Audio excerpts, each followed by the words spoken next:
C'est l'heure de décryptage sur New World Info. Bonjour à tous, bonjour à toutes. Avec Mamadou Diouf, nous allons parler de la France et de l'Algérie, le torchon qui brûle entre les deux nations. Mamadou Diouf, bonjour. Bonjour Michel. Vous allez bien? Oui, très bien. Alors, le torchon brûle entre la France et l'Algérie qui ont des liens historiques. Qu'est-ce qui s'est passé concrètement? En réalité, il y a des liens historiques entre les deux pays, mais ces liens historiques sont fondés également sur des différends qu'ils n'ont jamais résolus. Ça fait que la relation est en permanence une relation en dents de scie. De temps en temps, comme c'est le cas actuellement, le torchon brûle. Et ici, il y a surtout la dernière déclaration du président Macron qui a participé à cette crise. Le président algérien vient de réagir à la déclaration de Macron pendant que la France essayait de faire la désescalade. Lui, il a encore ajouté de l'huile sur le feu. Donc les relations sont véritablement tendues actuellement sur ces nombreuses questions sur lesquelles la France et l'Algérie ne s'entendent pas du tout. Avant de parler de ces questions, on a l'impression, Mamadou, après avoir vu certaines choses, certaines situations, que l'Algérie elle-même, elle est défensive sur le plan politique. Oui, c'est que l'Algérie, sa souveraineté, elle ne l'a jamais négociée. Il ne faut pas oublier qu'ils font partie de ce qu'on appelait à l'époque le mouvement des non-alignés, dont malheureusement on ne parle pratiquement plus. Et l'Algérie est particulièrement soucieuse aussi bien de son indépendance que de son intégrité territoriale. Et quel que soit le régime en Algérie, même quand il n'est pas un régime démocratique en bonne et due forme, les gens n'ont jamais accepté que cette souveraineté de l'Algérie, qu'on puisse la remettre en cause, puisqu'il ne faut pas qu'on l'oublie, l'Algérie a pris son indépendance par les armes. On ne leur a pas offert l'indépendance sur un plateau, comme on dit. Ces martyrs qui sont tombés pendant cette guerre de l'indépendance, l'Algérie les a pratiquement sacralisés. Et à chaque fois que quelque chose risque de toucher à ces éléments, vous avez de la part de l'Algérie de façon générale une réaction extrêmement forte, comme ça a été le cas récemment également avec le Maroc. Alors, vous avez parlé de certaines questions qui ont entraîné ces brouilles entre l'Algérie et la France. Il y en a plusieurs. Il y a la question historique, la guerre de l'indépendance. Les Algériens, dans leur histoire, considèrent qu'il y a 1,5 million morts et que la France a fait des exactions. Il faut que la France reconnaisse cela. La France dit non, il y a eu 500 000 morts à peu près, dont 400 000 Algériens. Donc vous avez cette bataille des chiffres qui n'a jamais cessé. La France a essayé de régler le problème avec le président Macron, comme cela a été fait avec le Rwanda, en mettant sur place une commission. Benjamin Stora a présenté son rapport. Les Algériens ne sont pas totalement d'accord avec le rapport qui a été présenté. Ce qui veut dire que ce problème n'est pas du tout résolu. Pourtant, la France a fait des pas pour la désescalade. Il y a des crânes de ces martyrs dont on parlait tout à l'heure, 24 qui ont été rendus. La France a reconnu sa responsabilité dans la mort d'Ali Boumejel, qui était également un des éléments de l'Algérie, juste pour faire baisser la tension, mais l'Algérie n'a pas pour autant dit oui en disant que non, ce n'est toujours pas l'histoire. Donc la France a son histoire, l'Algérie a son histoire, et les deux histoires portent sur la même période et sur les mêmes éléments, ce qui crée un problème en permanence, puisque dès que quelqu'un dit c'est ça la vérité, l'autre réagit en disant que ce n'est pas vrai. Il y a la question des passeports récemment, où la France a décidé de restreindre les passeports parce que l'Algérie refuse de donner des papiers permettant à ces ressortissants qui sont en France et qui n'ont plus le droit de rester en France, de pouvoir retourner en Algérie.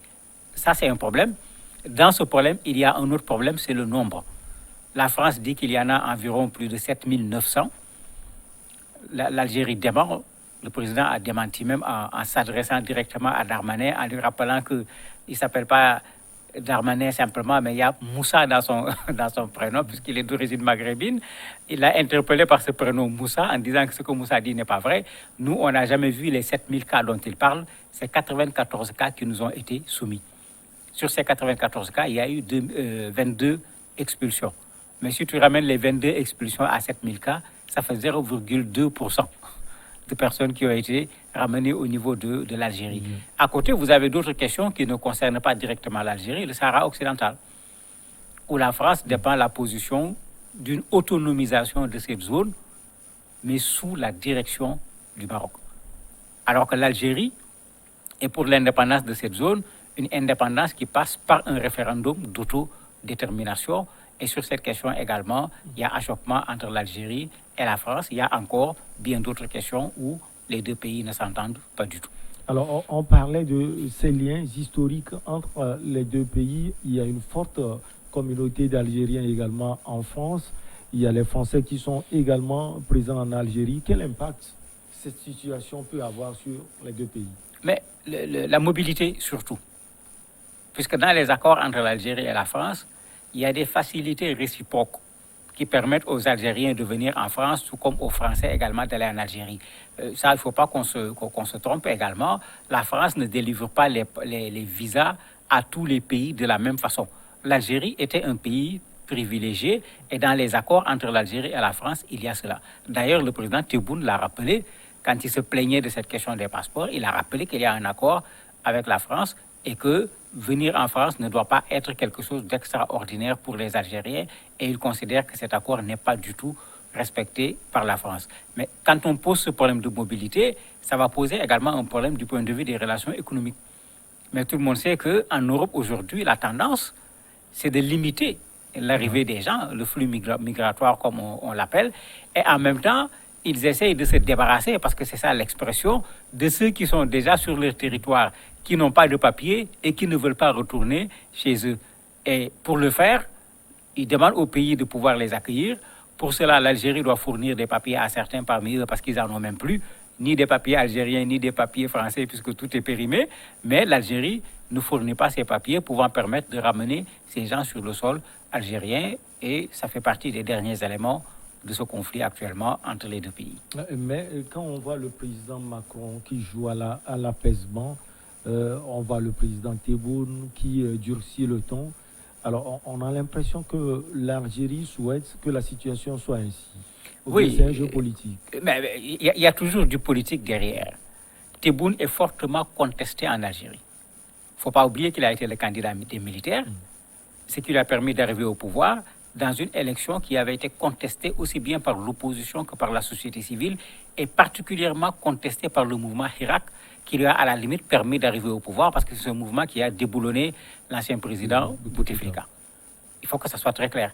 Alors que dans ce que dit le président français, il y a cette vérité. Quand il parle de ce pouvoir politico-militaire, le politico-militaire, il est là, c'est Gaïd Salah qui l'a mis au pouvoir, qui en avait un candidat qui lui a fait gagner les élections, tout le monde le sait. Donc ce politico-militaire, il est là, il est incontestable, même si c'est difficile à accepter pour l'Algérie, c'est une vérité historique. Ce n'est pas la France qui a créé cette situation, tout le monde sait l'emprise que l'armée a sur le pouvoir en Algérie, de sorte que certains même disaient que dans chaque pays, l'État a une armée. En Algérie, c'est l'armée qui a un État. Bon, ça montre clairement ce que Macron dit, et ça n'a rien à voir avec la relation France-Algérie. Maintenant, ça devient un problème quand c'est un président de la République qui le dit. C'est là où peut-être Macron s'est trompé, où il a enfoncé le bouchon un peu trop en s'adressant à l'Algérie de la sorte. Macron également est en période de pré-campagne. Oui. Donc des deux côtés, il y a une dimension politique qui est là, qui est indiscutable. En France, tout le monde sait qu'aujourd'hui, tout le monde veut devenir président de la République sur le dos des étrangers. Vous avez vu ce que fait Éric Zemmour et ça lui permet d'avoir sa cote montée en tirant sur les musulmans, les maghrébins, les africains. Ben, Macron ne va pas cracher sur cet électorat alors qu'il est à 2 pas de la présidentielle. Parlant de l'Algérie et de son président Tebboune, donc il veut profiter sans doute de cette situation pour avoir une sorte d'un peu de popularité en Algérie. Mais bien sûr, puisque sur ces questions, tous les Algériens sont d'accord, opposant société civile comme parti au pouvoir. Donc, s'il se met au devant, défendant la dignité de l'Algérie, comme les Algériens aiment le dire, et lui-même, il dit qu'il exige de la France un respect total de l'État algérien et du peuple algérien. Il va même plus loin en disant, on est agressé dans notre chair, on est agressé dans notre histoire, on est agressé également au niveau de nos martyrs. Alors que l'histoire, les martyrs, c'est des choses, comme je disais tout à l'heure, auxquelles les Algériens tiennent fortement. Mais c'est une façon pour lui de se mettre au devant des Algériens, de montrer qu'il défend véritablement l'Algérie devant la France, qui est considérée malheureusement comme l'ennemi en permanence de l'Algérie. Et ça, il essaie effectivement d'engager un peu de sympathie de la part de ces populations qui, pour une bonne part, n'avaient pas participé à l'élection qui lui a permis de devenir président de la République. Et vous l'aviez déjà dit dans d'autres émissions, les deux pays trouveront indubitablement un terrain d'entente, tôt ou tard. Mais bien sûr, ni l'Algérie, ni la France n'ont intérêt à une rupture totale de ces relations. Il y a des intérêts financiers entre les deux pays qui sont extrêmement énormes. Sur le plan sécuritaire, il y a des accords, il y a des activités qui se font. Donc, il y aura cette crise sur le plan diplomatique, mais vous allez voir, après, ça va passer. Et d'ailleurs, ça a commencé. On a vu le président français dire que montrer tout son respect pour le peuple algérien. On a entendu de façon très récente son ministre des Affaires étrangères faire la même chose, reconnaître l'histoire de l'Algérie, c'est-à-dire prendre le contre-pied de Macron qui disait est-ce que l'Algérie existait avant l'intervention de la colonisation française. Il est en train de prendre le contre-pied du président discrètement pour corriger un peu ce que le président avait fait. Bon, quand on ne saura pas, mais c'est sûr qu'on va trouver encore un terrain d'entente entre les deux pays. Merci beaucoup à vous, Mamadou Diouf. On marque la pause et on reçoit l'invité du jour.